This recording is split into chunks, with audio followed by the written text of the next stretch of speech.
অর্থনীতি স্থিতিশীল থাকা পর্যন্ত তেলের দাম বাড়ানো হবে না এই কথা জানিয়েছেন বাণিজ্যমন্ত্রী খন্দকার আব্দুল মুক্তাদির। সিলেটের নিজ বাসভবনে সাংবাদিকদের তিনি জানান, বিশ্ববাজারে জ্বালানি তেলের দাম বাড়ায় এলপিজির দাম সমন্বয় করা হয়েছে।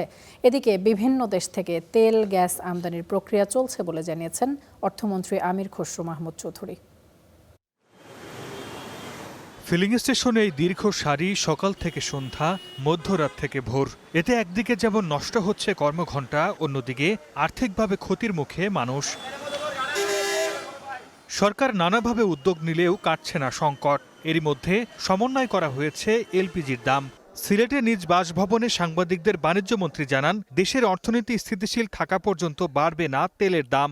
ক্রুড অয়েলের মূল্য ছিল কিছুদিন আগে $55-60, সেটা $116 যাওয়ার পরেও এই মানুষের পছন্দের সরকারটি এখন পর্যন্ত আগের মূল্য ধরে রেখেছে।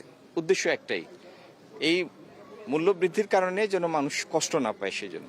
এদিকে চট্টগ্রামে অর্থ পরিকল্পনা মন্ত্রী বলেন, মধ্যপ্রাচ্যে যুদ্ধ পরিস্থিতি থাকায় সারা বিশ্ব থেকে তেল গ্যাস আমদানির প্রক্রিয়ায় হাঁটছে সরকার। এই সংকট বাংলাদেশের একার নয়, এটা পুরো অঞ্চলে সারা বিশ্বের সংকট।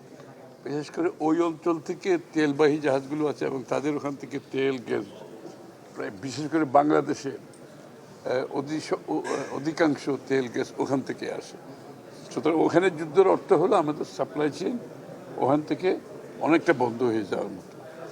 এটাকে মোকাবেলা করার জন্য এখন আমরা সারা বিশ্ব থেকে তেল গ্যাস আমদানির প্রক্রিয়া চালাচ্ছি।